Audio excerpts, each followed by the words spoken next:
예레미야서 37장. 치드키야의 기도 요청. 요시야의 아들 치드키야가 여호야킴의 아들 여콘야를 대신하여 임금이 되었다. 바빌론 임금 네부카드네자르가 그를 유다 땅의 임금으로 앉힌 것이다. 그런데 치드키야와 그의 신하들과 나라 백성은 예레미야 예언자를 통하여 하신 주님의 말씀을 듣지 않았다.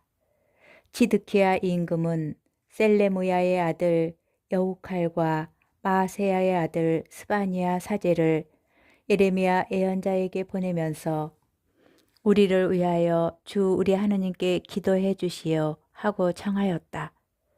그때의 예레미야는 아직 감옥에 갇히지 않았기 때문에 백성 가운데에 드나들 수 있었다. 포위를 풀다. 그 무렵 파라오의 군대가 이집트에서 출동하자 예루살렘을 포위하고 있던 칼데아인들은 그 소식을 듣고 예루살렘에서 물러갔다. 주님의 말씀이 예레미야 예언자에게 내렸다. 주 이스라엘의 하느님께서 이렇게 말씀하신다. 나에게 물어보라고 너희를 보낸 유다 임금에게 이렇게 전하여라. 너희를 도우러 출동한 파라오의 군대는 제 나라 이집트로 돌아갈 것이다. 그러면 칼데아인들은 다시 돌아와 이 도성을 공격하여 점령하고 불태울 것이다. 주님께서 이렇게 말씀하신다. 너희는 칼데아인들이 너희에게서 물러갈 것이라고 하면서 너희 자신을 속이지 마라. 그들은 물러가지 않을 것이다. 너희를 공격하는 칼데아인들의 모든 군대를 너희가 쳐부수어 그들 가운데 부상당한 자들만 남는다 할지라도 그들은 저마다 진지에서 일어나 이 도성을 불태울 것이다. 예레미야가 갇히다. 칼데아인들의 군대가 파라오의 군대 때문에 예루살렘에서 물러갔을 때 예레미야는 자기 친족들 가운데에서 상속 재산에 관한 일을 처리하러 예루살렘에서 베냐민 땅으로 가려고 길을 떠났다. 그가 베냐민 성문에 이르렀을 때 하나냐의 손자이며 셀레무야의 아들로 이름이 이르이야인 수문장이 예레미야 예언자를 붙잡고 당신은 지금 칼데아인들에게로 넘어가고 있어 하고 말하였다. 그러자 예레미야가 그렇지 않소.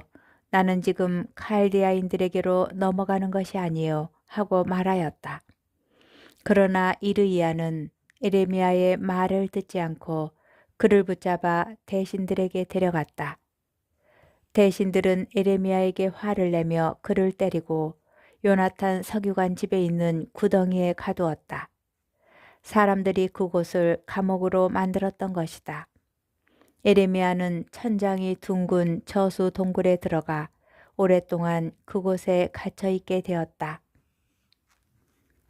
치드키야가 예레미야를 은밀히 만나다. 치드키야 임금이 사람을 시켜 예레미야를 데려왔다. 임금은 자기 궁궐에서 그에게 은밀히 물었다. 주님께서 무슨 말씀을 하지 않으셨소? 예레미야가 하셨습니다 하고 대답하였다. 계속해서 그는 임금님께서는 바빌론 임금의 손에 넘겨지실 것입니다 하고 말하였다. 그리고 예레미야는 치드키야 임금에게 호소하였다. 제가 임금님이나 임금님의 신하들이나 이 백성에게 무슨 잘못을 저질렀기에 저를 감옥에 가두신 것입니까? 바빌론 임금이 여러분과 이 나라를 치러 오지 않을 것이요. 하고 여러분에게 예언하던 예언자들은 어디 있습니까? 저의 주군이신 임금님, 제발 제 말씀을 들어주십시오. 저의 간청을 들으시어 저를 요나탄 서기관의 집으로 보내지 말아 주십시오. 그곳에 가면 저는 죽습니다. 치드키야 임금은 사람들에게 명령을 내려 예레미야를 경비대 우란으로 옮기고 도성의 빵이 모두 동인할 때까지 날마다 빵 굽는 이들의 거리에서 빵을 날라다 그에게 주도록 하였다. 그리하여 예레미야는 경비대 우란에 머무르게 되었다. 예레미야서 38장. 예레미야가 물 없는 저수 동굴에 갇혔다가 풀려나다. 마탄의 아들 스파티야와 파수후루의 아들 그다랴와 셀레무야의 아들 유칼과 말키야의 아들 파수후루가 예레미야가 온 백성에게 말하는 것을 들었다. 주님께서 이렇게 말씀하신다. 이 도성에 머무는 자는 칼과 굶주림과 흑사병으로 죽겠지만 칼데아인들에게 나가 항복하는 자는 죽지 않고 제 목숨을 전리품으로 얻어 살게 될 것이다. 주님께서 이렇게 말씀하신다. 이 도성은 반드시 바빌론 임금의 군대에게 넘어가 점령당할 것이다. 그러자 대신들이 임금에게 말하였다. 이런 자는 마땅히 사형을 받아야 합니다. 그가 이따위 말을 하여 도성에 남은 군인들과 온 백성의 사기를 떨어뜨리고 있습니다. 사실 이 자는 이 백성의 안녕이 아니라 오히려 재앙을 구하고 있습니다. 이에 치드키야 임금은 자 그의 목숨이 그대들의 손안에 달려 있어 이 임금은 그대들의 말에 어찌할 수가 없으려 하고 말하였다. 그들은 예레미야를 붙잡아 경비대 우란에 있는 말키야 왕자의 저수 동굴에 집어넣었다. 그들은 예레미야를 밧줄로 묶어 저수 동굴에 내려보냈는데 그곳에는 물은 없고 진흙만 있어서 그는 진흙 속에 빠졌다. 왕궁에 에벳 멜렉이라는 에티오피아 사람 넷이가 있었는데 사람들이 예레미야를 저수 동굴에 넣었다는 소식을 들었다. 그때 임금은 베냐민 성문에 앉아 있었다. 에벳 멜렉은 왕궁에서 나와 임금에게 가서 말하였다. 저의 주군이신 임금님, 저 사람들이 예레미야 예언자에게 한 일은 모두 악한 짓입니다. 그들이 그를 저수 동굴에 던져 넣었으니 그는 거기에서 굶어 죽을 것입니다. 이제 도성에는 더 이상 빵이 없습니다. 그러자 임금이 에티오피아 사람 에벳 멜렉에게 명령하였다. 여기 있는 사람들 가운데 30명을 데리고 가서 예레미야 예언자가 죽기 전에 그를 저수 동굴에서 꺼내어라. 에벳 멜렉은 그 사람들을 데리고 왕궁의 의복 창고로 갔다. 거기에서 해진 옷과 누더기를 꺼내어 줄에 묶은 다음 그것을 저수 동굴에 갇힌 예레미야에게 내려보냈다. 에티오피아 사람 에벳 멜렉이 예레미야에게 말하였다. 해진 옷과 누더기를 양쪽 겨드랑이와 줄 사이에 끼워 넣으시오. 예레미야가 그대로 하자 그들은 줄을 당겨 예레미야를 저수 동굴 밖으로 끌어올렸다. 그 뒤 예레미야는 경비대 우란에 머물렀다. 치드키야와 마지막으로 만나다. 치드키야는 예레미야 예언자를 주님의 집 첫째 입구로 데려오게 하였다. 임금이 예레미야에게 말하였다. 내가 그대에게 한 가지 묻겠으니 무엇이든 나에게 숨기지 마시오. 예레미야가 치드키야에게 대답하였다. 제가 임금님께 사실대로 아뢰면 임금님께서 반드시 저를 죽이실 것이고 제가 임금님께 조언을 드린다 해도 임금님께서 제 말을 들으실 리가 없습니다. 그러자 치드키야 임금은 예레미야에게 은밀히 이런 맹세를 하였다. 우리에게 목숨을 주신 주님께서 살아 계시는 한 내가 그대를 죽이지도 않고 그대의 목숨을 노리는 자들 손에 넘기지도 않을 것이요. 예레미야가 치드키야에게 말하였다. 만군의 주 이스라엘의 하느님께서 말씀하십니다. 내가 바빌론 임금의 대신들에게 나가 항복하기만 하면 너의 목숨이 살아남고 이 도성이 불타지 않을 것이며 너와 네 집안도 살아남게 될 것이다.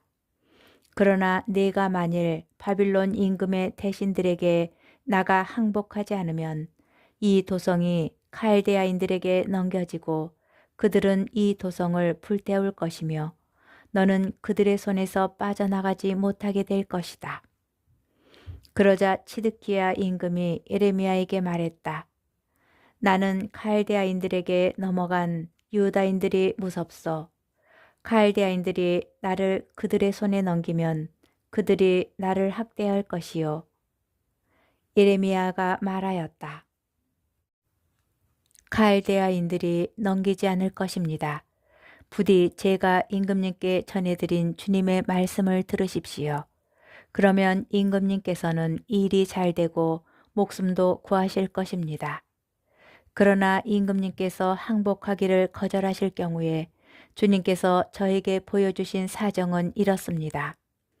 유다 왕궁의 남은 여인들이 모두 바빌론 임금의 대신들에게 끌려가면서 이렇게 말할 것입니다. 당신과 가까운 친구들이 당신을 속이고 멋대로 조종했지요. 그러고는 당신의 발이 진흙에 빠져들자 그들은 등을 돌려버렸지요. 임금님의 모든 아내와 아들들은 칼데아인들에게 끌려갈 것이고 임금님께서도 그들의 손에서 빠져나가지 못하실 것입니다. 임금님께서는 바빌론 임금에게 사로잡히시고 이 도성은 불탈 것입니다. 시드키야는 예레미야에게 당부하였다. 아무에게도 이 일을 알려서는 안 돼요. 그랬다가는 그대가 죽게 될 것이요.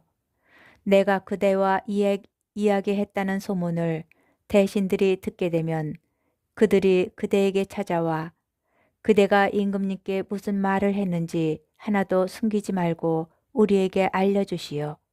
우리가 그대를 죽이지 않을 터이니 임금님께서 그대에게 말씀하신 것이 무엇인지도 알려주시오 하고 말할 것이요. 그러면 그대는 요나탄의 집으로 돌아가면 죽게 되니 그곳으로 보내지 말아 달라고 임금님께 간청하였다고만 말하시오. 과연 대신들이 모두 예레미야를 찾아와 그에게 물었으나 예레미야는 임금이 분부한 말마디 그대로만 그들에게 대답하였다. 대신들은 이야기 내용을 듣지 못하였기 때문에 예레미야에게 더 이상 캐묻지 않았다. 예레미야는 예루살렘이 점령당하는 날까지 경비대 우란에서 지냈다. 예레미야서 39장. 예루살렘이 점령당한 뒤의 일. 예루살렘이 점령당하였을 때 유다 임금 치드키야 제9년 열째 달에 바빌론 임금 네부카드네자르가 모든 군대를 이끌고 와서 예루살렘을 포위하였다. 마침내 치드키야 제11년 넷째 달 그 달 9일에 도성이 뚫렸다. 바빌론 임금의 대신들이 모두 들어와 중앙 대문에 자리를 잡았다. 그들은 네르갈 사르에체르, 삼가르 느부, 랍 사리스인 사르스킴, 랍 마긴 네르갈 사르에체르, 그리고 바빌론 임금의 다른 모든 대신들이었다. 유다 임금 치드키야와 모든 군인들은 그들을 보고 밤을 틈타 왕실 정원 길을 따라서 성벽 사이의 통로를 지나 도성 밖으로 빠져나갔다. 그러고 나서 그들은 아라바 동쪽으로 갔다. 그러나 칼데아 군대는 그들을 뒤쫓아가 예리코 벌판에서 치드키야를 사로잡았다. 그들이 그를 끌고 하마 땅 리블라에 있는 바빌론 임금 네부카드네자르에게 데려오자 네부카드네자르는 그에게 판결을 내렸다. 바빌론 임금은 리블라에서 치드키야가 지켜보는 가운데 그의 아들들을 살해하였다. 바빌론 임금은 유다의 귀족들도 모두 살해하였다. 그런 다음 그는 치드키야의 두 눈을 뽑고 청동 사슬로 묶어 그를 바빌론으로 끌고 갔다. 칼데아인들은 왕궁과 민가를 불태우고 예루살렘의 성벽을 허물었다. 느부자르아단 친위 대장은 도성에 남아있던 백성과 자기에게 넘어온 자들과 그 밖에 남은 백성을 바빌론으로 잡아갔다. 그러나 이때 느부자르아단 친위 대장은 가진 것 없는 일부 가난한 백성에게는 포도원과 밭을 주어 유다 땅에 남겨놓았다. 바빌론 임금 네부카드네자르는 예레미야를 두고 느부자르아단 친의 대장에게 이런 명령을 내렸다. 그를 데려다가 잘 보살펴 주어라. 그를 조금도 해쳐서는 안 된다. 그가 말하는 것은 무엇이나 그에게 해주어라.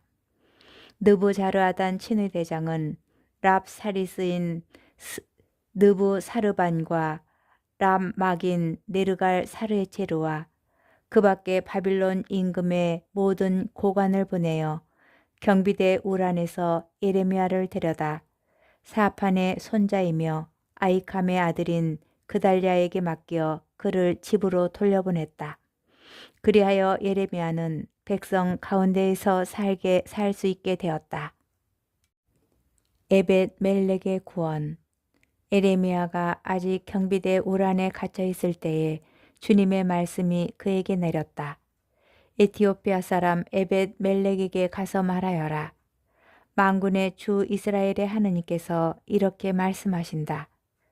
이 도성에 복이 아니라 재앙을 내리겠다고 한 나의 말을 이제 내가 이루겠다. 이런 일이 바로 그날 내 앞에서 일어나겠지만 나는 그날에 너를 건져주겠다. 주님의 말씀이다. 너는 내가 두려워하는 사람들의 손에 넘어가지 않을 것이다. 내가 반드시 너를 구하여 내가 칼에 맞아 쓰러지지 않게 하겠다. 너는 나를 신뢰하였으므로 내 목숨을 전리품으로 얻을 것이다. 주님의 말씀이다.